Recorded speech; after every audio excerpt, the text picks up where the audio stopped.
The Crimson Mistake. The colony of New Providence burned beneath a crimson sky. Captain Joran Voss watched from orbit as plasma fire rained down on the settlement he'd called home for 3 years. Each explosion was a life extinguished, a dream destroyed. The Crythian warships, sleek and cruel in their design, moved with practiced efficiency. They'd done this before to dozens of worlds, dozens of species. To them, this was routine. "Captain," his communications officer whispered, voice tight with grief. "Casualty estimates they're in the thousands." Joran's jaw clenched. He stood on the bridge of the Resolute, a frigate-class vessel that was laughably outgunned by the Crythian fleet. 40 alien warships surrounded the planet, their weapons still hot from the massacre. His crew looked to him, waiting for orders that could only end in their deaths. "Stand down," he said quietly. "Record everything. Every ship, every weapon signature, every tactical pattern. Sir, we can't just—" "That's an order." His voice carried the weight of certainty. "They want us to fight. They want an excuse to finish what they started." The bridge fell silent except for the hum of systems and the quiet weeping of an ensign who'd lost family below. 12,000 light-years away on Station Harmony, Ambassador Natasha Kaney received the news with a composure that unnerved even her closest staff. The diplomatic hub floated in neutral space, a gleaming structure where a dozen civilizations conducted their political theater. She stood before a massive viewport, the stars cold and distant, as Lieutenant Marcus Reed briefed her on the attack. Confirmed casualties: 4,300 civilians, 800 military personnel. Marcus's voice was controlled, but his posture radiated barely contained fury. The Crythians broadcast the attack across their empire. "They're calling it a lesson in humility." Natasha's reflection in the viewport showed no emotion. She was a striking woman, her dark hair pulled back severely, her diplomatic dress uniform immaculate. Only Marcus, who'd served as her security detail for 2 years, could see the almost imperceptible tightness around her eyes. "Ambassador, we have to respond," Marcus said, stepping closer. "We can't let this stand." "We won't." She turned to face him, and something in her expression made him hesitate. It wasn't fear or grief. It was something else entirely. Something patient and cold. "Send an encrypted burst to Earth. Authorization code. Crimson Protocol." "Tell them it's time." Marcus stiffened. He'd never heard that code before. "What should I tell our diplomatic corps?" "The other ambassadors will demand a statement." "Tell them humanity is considering its options." A ghost of a smile touched her lips. "Tell them we're afraid."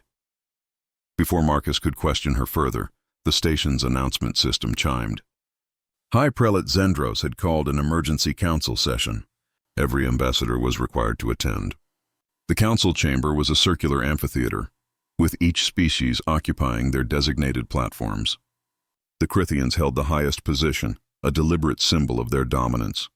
Zendros himself presided, his forearms spread wide in a gesture of magnanimous authority. His species was tall and angular, their skin bearing patterns of bioluminescent scales that shifted with emotion. Right now, those scales glowed with smug satisfaction. "We gather to discuss the unfortunate incident at the human colony designated New Providence," Zendros began, his voice resonating through the chamber's acoustics. The settlement was operating in violation of established territorial boundaries. The Crythian Empire acted within its rights to enforce galactic law. Murmurs rippled through the assembly. The representatives from weaker species looked uncomfortable. They'd seen this script before, watched as Zendros justified atrocity after atrocity. But they were powerless to intervene. Natasha rose from her platform, her movements deliberate and controlled. Marcus stood behind her, one hand resting near his sidearm. The chamber fell silent. "High Prelate," Natasha said, her voice carrying clearly. "You've made your point. Humanity acknowledges the Crythian Empire's superior firepower." Zendros' scales flickered with pleasure. This was what he'd wanted. Public submission. "I am pleased humanity recognizes reality. Perhaps now your species will learn its proper place in the galactic order." "Oh, we know our place," Natasha replied softly. She paused, letting the moment stretch. "We've always known it. We simply chose to let you forget yours." The chamber erupted in confused muttering. Zendros' scales darkened with annoyance. "Careful, Ambassador. Your world is far from our guns, but our reach is long."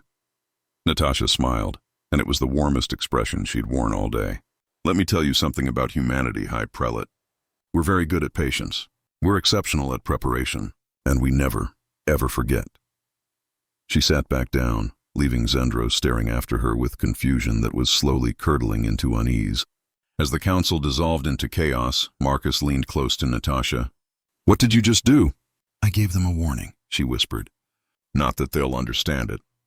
"Not yet." In her pocket, her communicator vibrated with a single-word response from Earth. Acknowledged. The hidden Truth Admiral. Helena Cross stood in a command center that officially didn't exist. The facility sprawled beneath the Pacific Ocean, 3 miles down, where pressure and darkness kept secrets better than any security system. Holographic displays floated in the water-cooled air, showing fleet positions, weapon readiness, and intelligence feeds from across known space. Helena moved between them with practiced efficiency, her silver-streaked hair pulled back, her uniform bearing no insignia that would identify her true rank. "Ma'am." Encrypted message from Station Harmony, her aide announced. "Authorization, Crimson Protocol." Helena's breath caught. After 15 years of preparation, the moment had finally arrived. "Decode it, and someone find Dr. Torin. Tell him I need him in command immediately." She'd known this day would come. Humanity had been playing a dangerous game since first contact with the Crithian Empire 20 years ago. They'd shown just enough technology to be considered spacefaring, just enough military strength to avoid immediate conquest, but never enough to reveal the truth. Earth's government had made a calculated decision. Let the galaxy underestimate them while they built something unprecedented in the shadows. The door hissed open, and Dr. James Torin entered. He looked exactly as Helena remembered from 5 years ago, when duty had forced them apart. Tall, with tired eyes that still held warmth when they found hers. His hands, which had designed weapons capable of cracking moons, trembled slightly as he approached. "Helena." His voice was soft, familiar. "I heard about New Providence. 4,000 dead, James. They massacred civilians to make a point."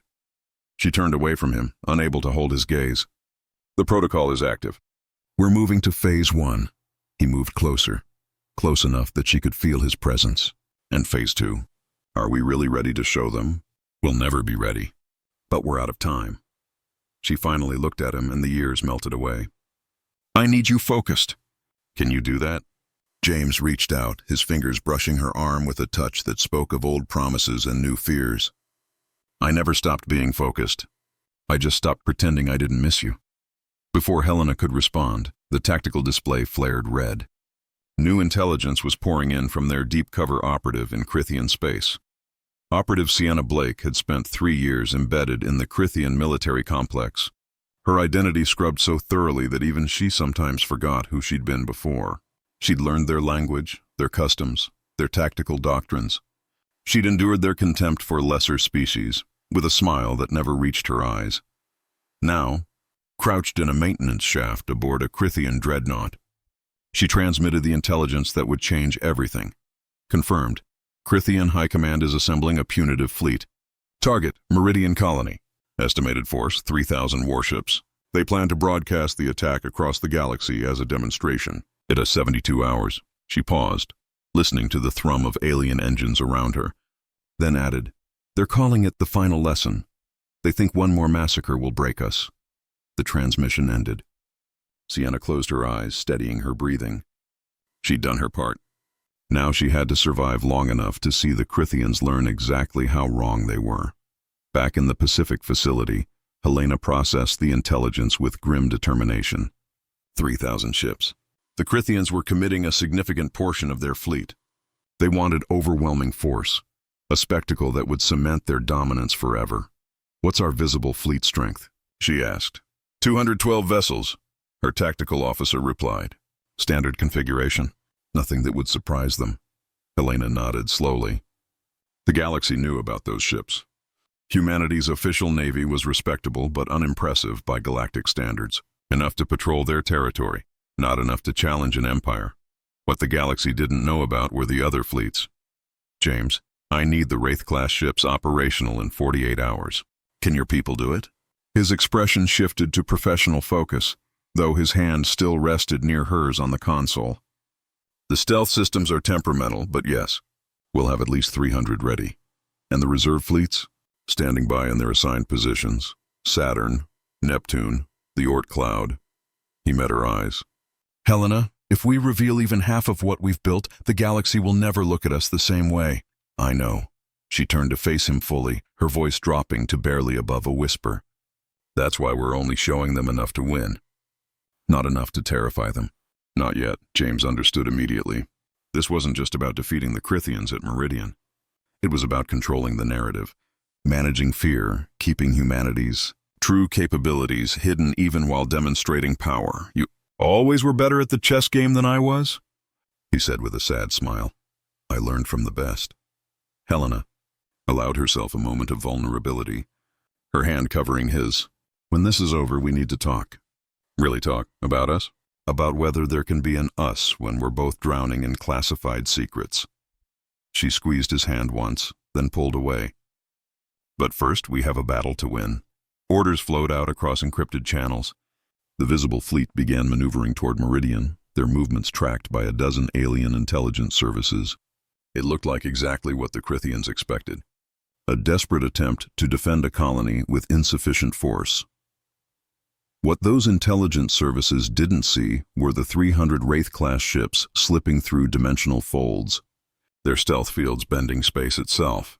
They didn't detect the reserve fleets powering up in the outer solar system, their engines masked by the radiation of gas giants, and they certainly didn't suspect the massive weapons platforms hidden on the dark side of Earth's moon, or the manufacturing facilities that had been churning out warships for 15 years beneath the oceans and mountains of humanity's homeworld. Helena watched it all unfold, James standing beside her. Captain Voss is taking the Resolute to Meridian, she noted. He'll command the visible fleet. He's good. Young, but good. He's about to become a legend, Helena said quietly, and he doesn't even know it yet. As the clock counted down to battle, she allowed herself one more glance at James. His eyes held the same question they'd held 5 years ago. Was duty worth the cost? She still didn't have an answer.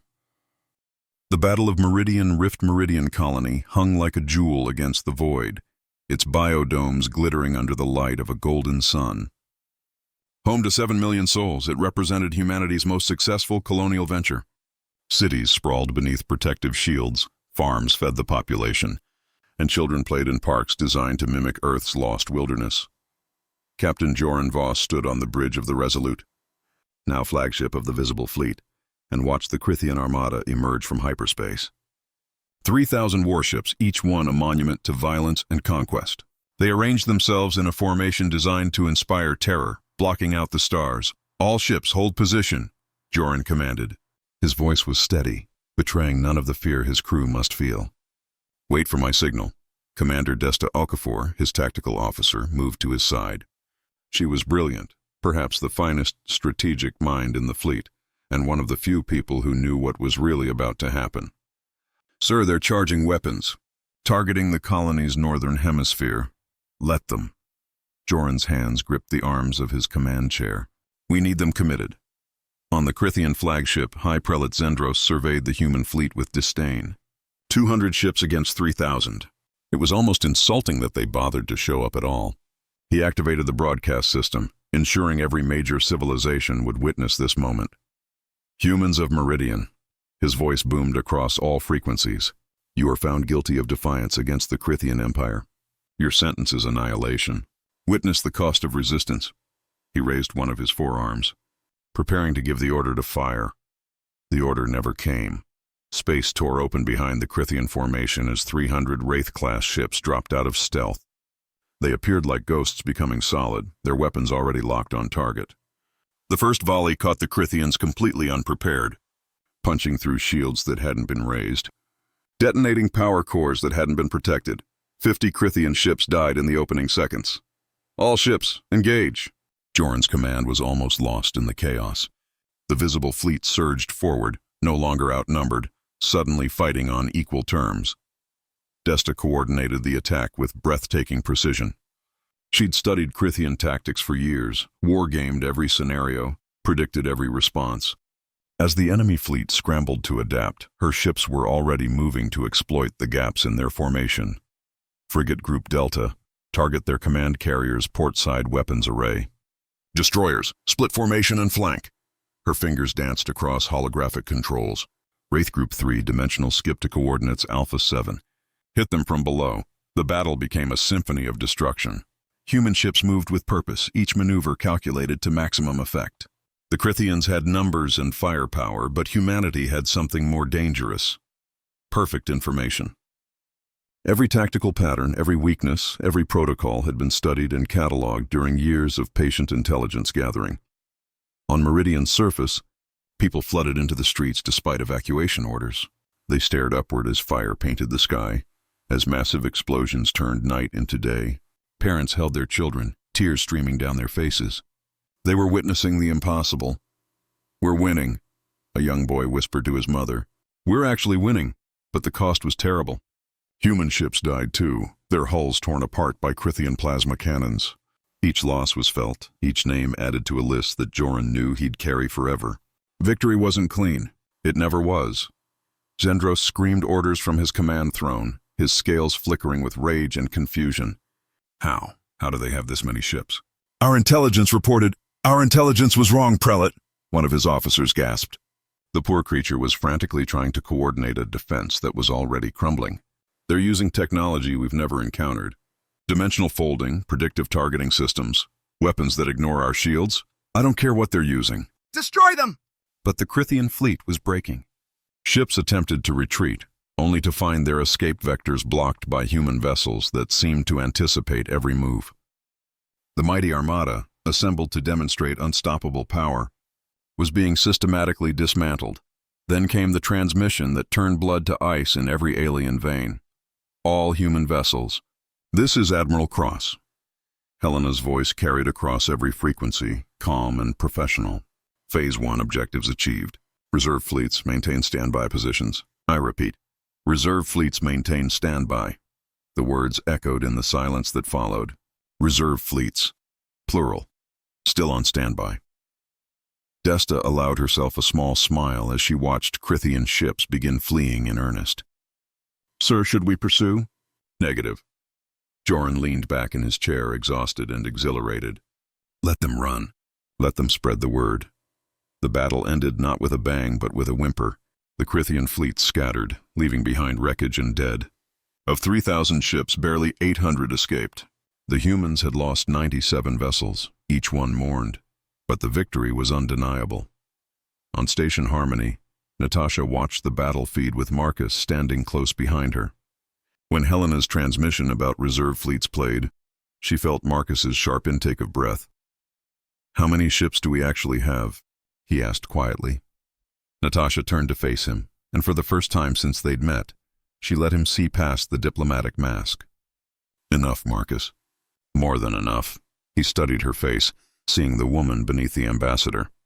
Without thinking, he reached up to brush a strand of hair from her eyes. The gesture was tender, intimate, crossing every professional boundary they'd maintained. "We should talk," he said softly. "About us, about whatever this is." "After," she promised, her hand covering his. "When the galaxy stops holding its breath, when we know we're safe." She leaned closer, her voice barely audible. "Then we'll have time for us."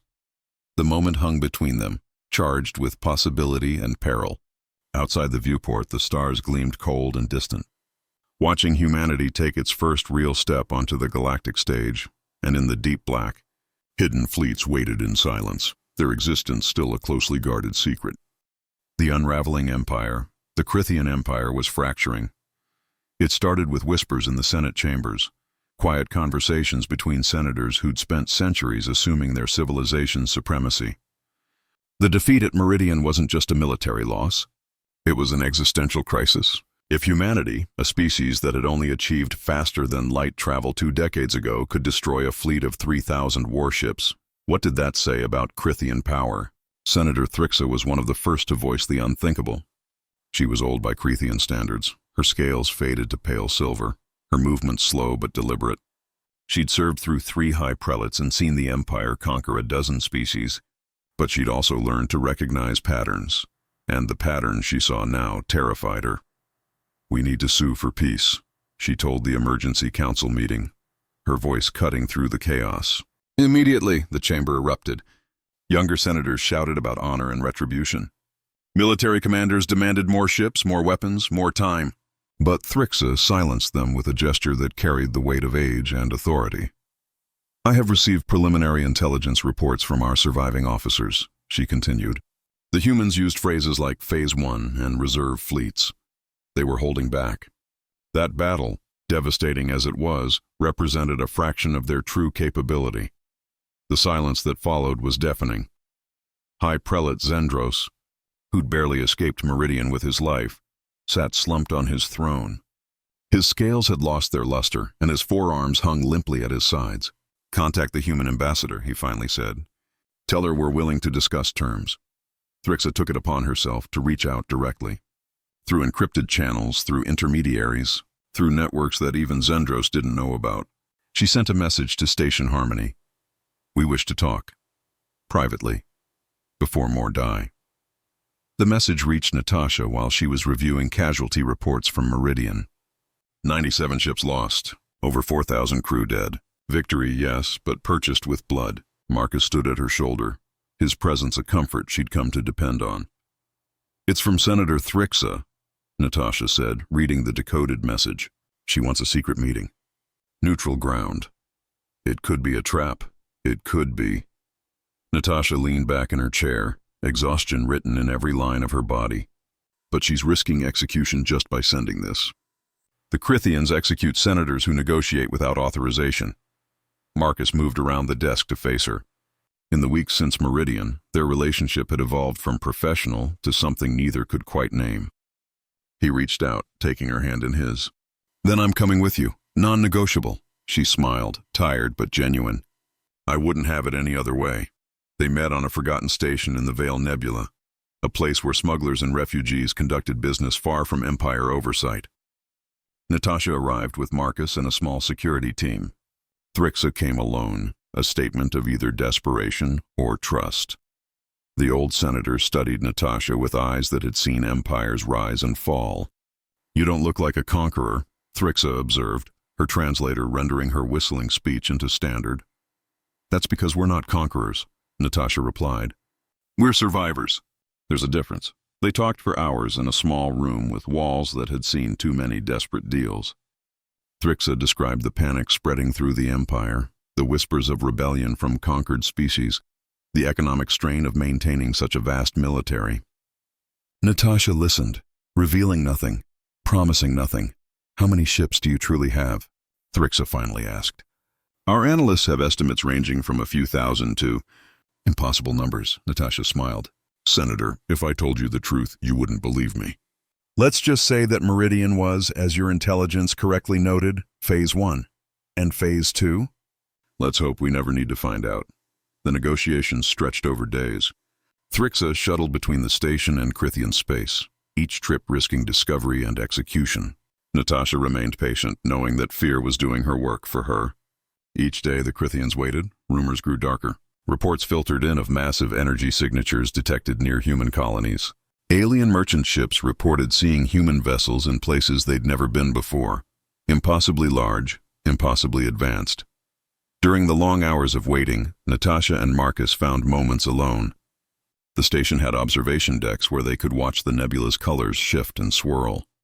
They stood together in one such place, her back against his chest, his arms wrapped around her waist. "When this is over," Marcus said softly, "what happens to us?" "To this?" Natasha was quiet for a long time. "I don't know. I've spent my entire career putting duty first, mission first. But standing here with you, I wonder if maybe I've been wrong. Maybe there's room for both." He turned her around to face him, his hands gentle on her shoulders. "Natasha Caney, are you saying you have feelings for me?" "Don't make me say it," she whispered. But her smile betrayed her. Too late. He leaned down, and their kiss was soft and tentative. A question and an answer all at once. They pulled apart when the station's alert system chimed. Thrixa was returning, and she wasn't alone. The Crithian senator had brought proof of her authority, a sealed decree from Zendros himself, granting her power to negotiate a ceasefire. It was an astonishing concession, and Natasha knew it had come at great cost.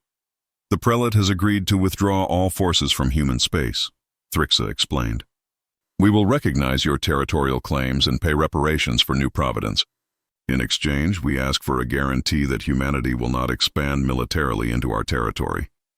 It was more than Natasha had hoped for, but she kept her expression neutral. I'll need to consult with my government. These decisions aren't mine alone. Back on Earth, in the Pacific facility, Helena and James reviewed the proposed terms. They stood close together at a console, their relationship rebuilt over shared purpose and long conversations about more than just war. They're offering everything we wanted, James observed. Peace, security, recognition. Because they're terrified, Helena replied. They're imagining fleets that might not even exist. Some of them exist. James's smile was wry. We've been very busy. Helena turned to him, her expression serious.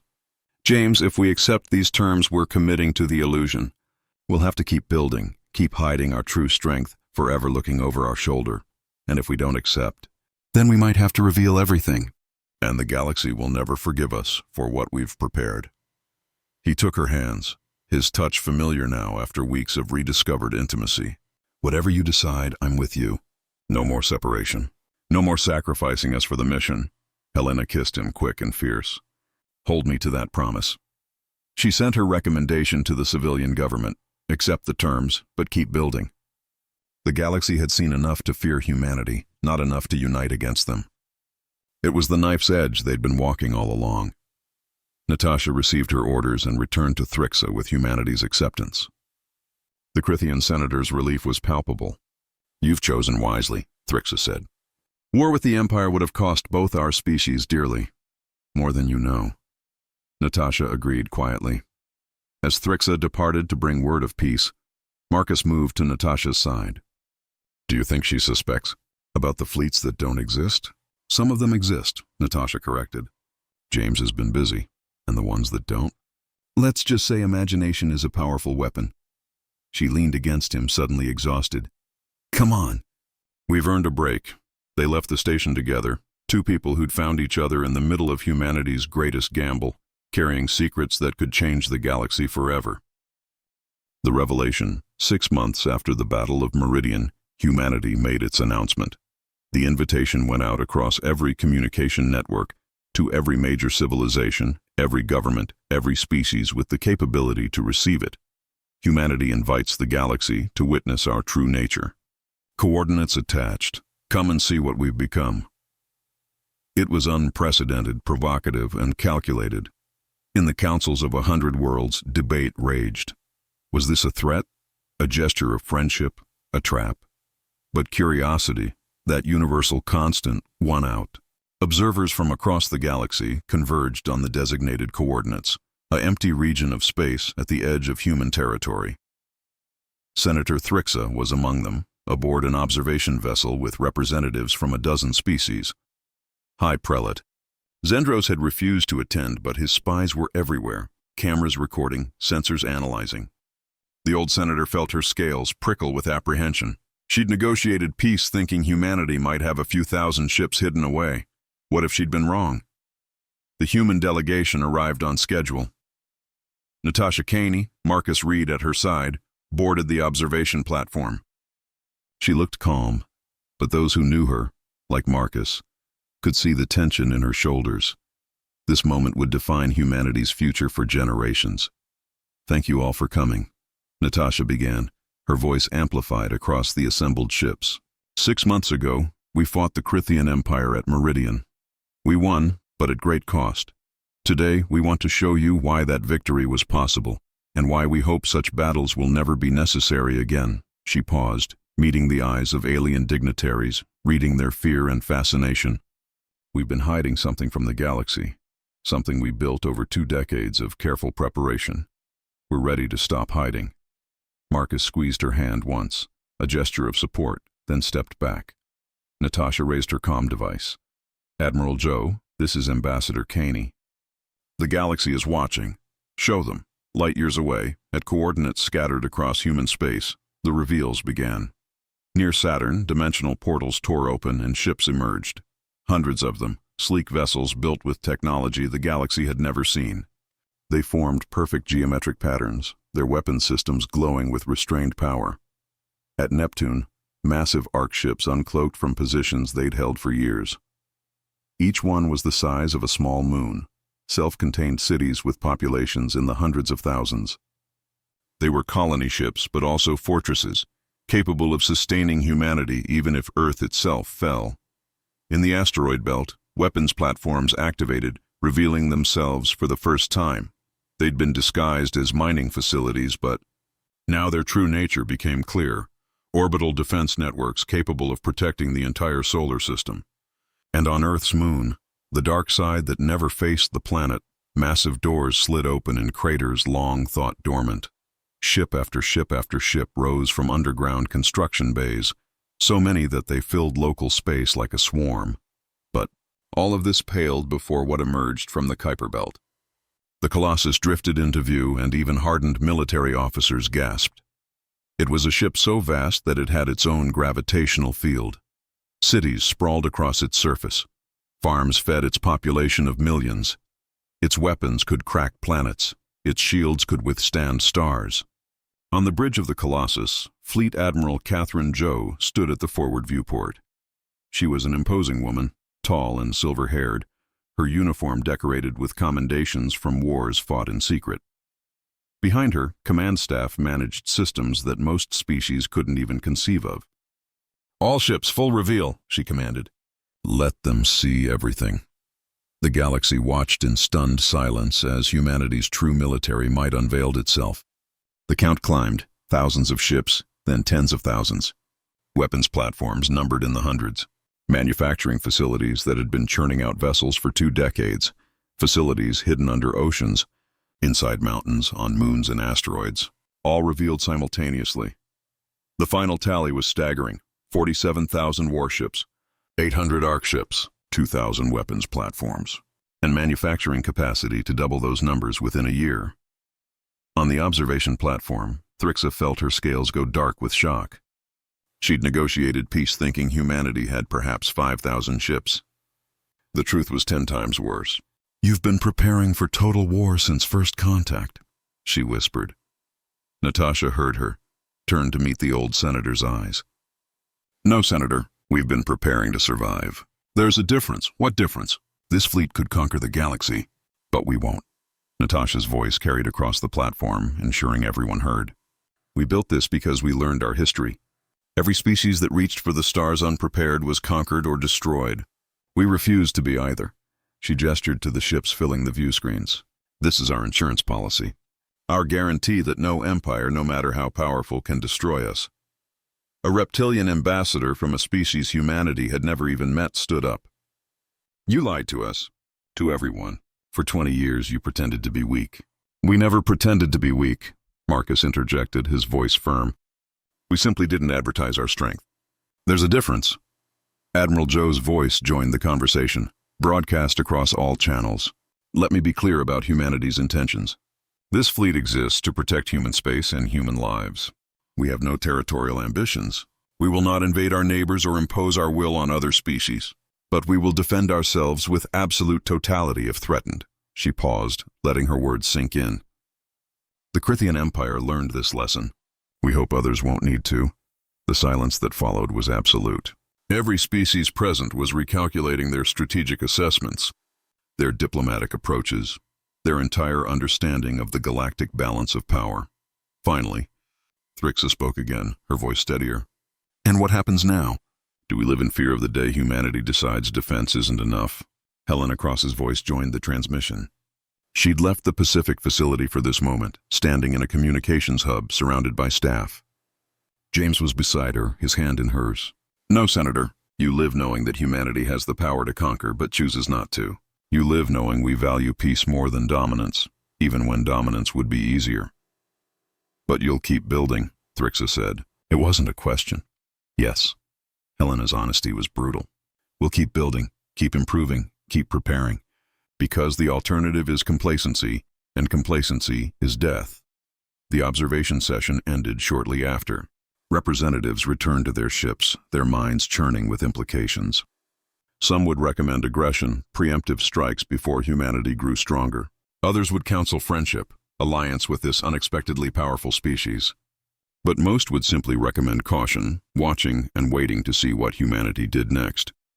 On Station Harmony, Natasha and Marcus stood in her quarters, watching the aftermath unfold on news feeds from across the galaxy.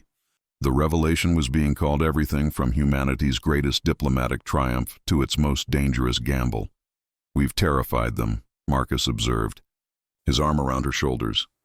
"Better to be feared than destroyed," Natasha replied. She turned in his arms to face him. "I'm resigning my commission. Effective immediately," he blinked in surprise. "What? Why?" "Because I'm tired of sacrificing everything for duty. Because we won, and I want to actually live the peace we fought for." She reached up to touch his face. "Because I'm in love with you, and I don't want to waste another day pretending protocol matters more than that." Marcus's response was to kiss her, deep and passionate, all the pent-up emotion of months finally released. When they broke apart, he was smiling. "So what do we do now?" "Now, we go home. We rest. We let other people carry the weight for a while." She kissed him again, softer. "We be normal, boring humans who don't have to save the world." Sounds perfect. On Earth in the Pacific facility, Helena and James watched the same feeds.